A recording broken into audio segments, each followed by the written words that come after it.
ஐயா வணக்கம். ஐயா பேர் சிவகுமார், கும்மிடிப்பூண்டி அகத்தியல் முகாமில்.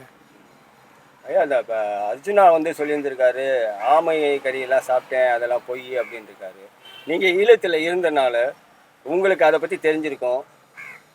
ஐயா நான் 90களில் இங்கே என்னுடைய 14வது வயதில் வந்துட்டேன். இப்போ என்னுடைய 13 வயதுகள்லேயே நான் பார்த்துருக்குறேன். எருக்கிலம்பட்டி, மன்னார், பேசாலை, யாழ்ப்பாணம் இந்த பகுதிகளில் ஏன்னா பெரும்பாலும் கரவலைன்னு ஒன்று இழுப்பாங்க கடலில் போட்டு. இந்த பெரிய மடிவலைன்னு இந்த ஊரில் சொல்கிறீங்க இல்லையா, அதை அங்கே இழுப்பாங்க. அப்படி இழுக்கும்போது பார்த்தீங்கன்னா சின்ன ஆமை, பெரிய ஆமைண்டு எல்லா மீன் வகைகளோட அந்த ஆமைகளும் மாட்டும்.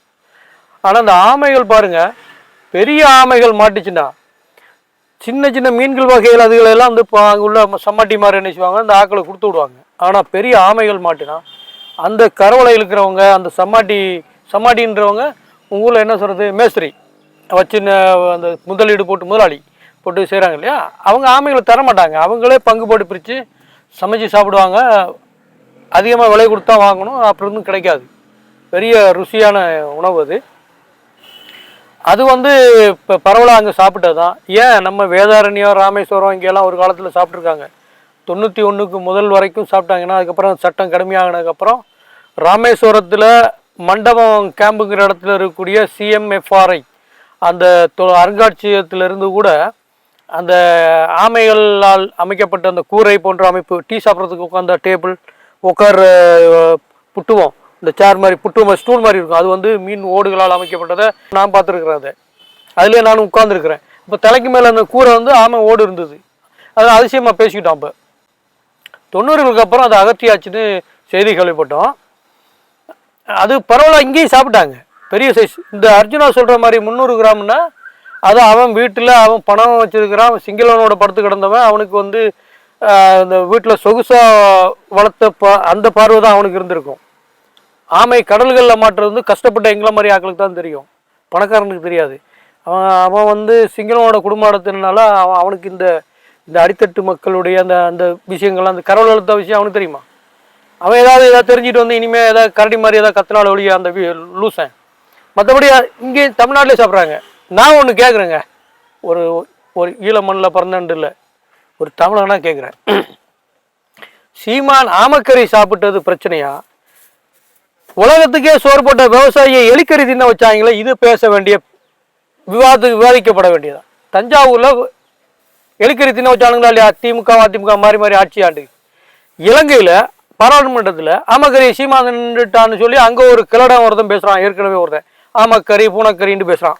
அந்த லூசனுக்கு, அந்த கிழட்டு லூசனுக்கு சீமான பாராளுமன்றத்தில் பேச வேண்டிய அவசியம் என்ன?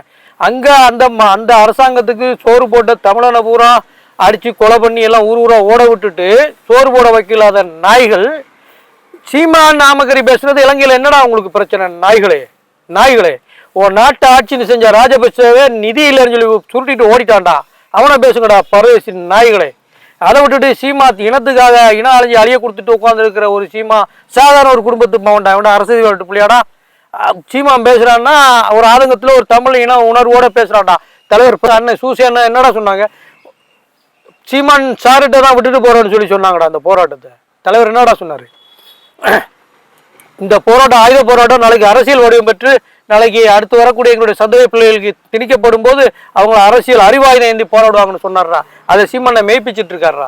அது உங்களுக்கு பிரச்சனையாடா? ஏடா எங்கேயும் மாட்டிடாதீங்கடா, உங்க பாதுகாப்பாக இருந்துட்டு உங்க பேட்டிகளை கொடுக்குறீங்கடா, பாராளுமன்றத்தில் கொடுக்குறீங்க, எங்கேயா செய்தி சேனலில் உட்காந்து கொடுக்குறீங்க.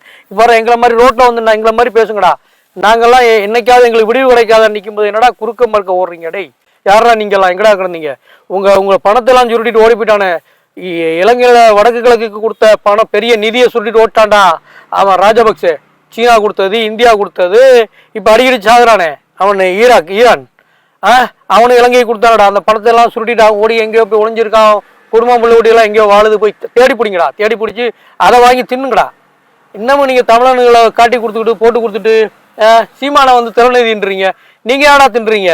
இப்போ திசநாயக்கா, அந்த திசநாயக்கா ஜனாதிபதி கூட நிதி இல்லை, எங்களுக்கு திறநிதி கொடுங்க அப்படின்னு உங்கள் நாட்டு ஜனாதிபதி இப்போ வந்திருக்கிறோட நாங்கள் ஏதோ ஒரு வகையில் பாராட்டினோம். எங்களுக்கு தமிழருக்கு அவரால் ஒரு பிரயோஜனம் இல்லை என்றாலும் அங்கே விழுந்து போட ராஜபக்சே விட்டுட்டு அழிட்டு ஓடினதை மறுபடியும் தூக்கி நிறுத்தணும்னு நினைக்கிறாப்புல அப்படிங்கிறனால ஒரு கொஞ்சோண்டு ஒரு ஒரு 2% மரியாதை வச்சுருக்கோம், அவ்வளோதான்.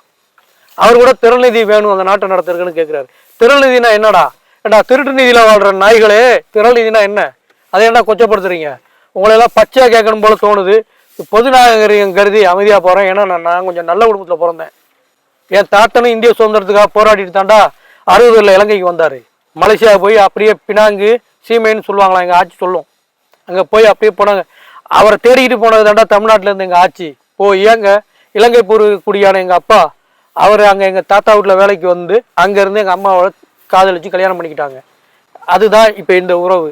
மற்றபடி இந்தியாவில் இந்திய சுதந்திர போராட்டத்தில் எங்கள் தாத்தா முனியாண்டி தேவர் பங்கெடுத்துக்கிட்டாண்டா. என் சொந்த பந்தம்லாம் இன்னும் ராமேஸ்வரத்தில் பாம்பனில் இருக்காங்க, ராமேஸ்வரம் ஏரகாட்டில் இருக்காங்க.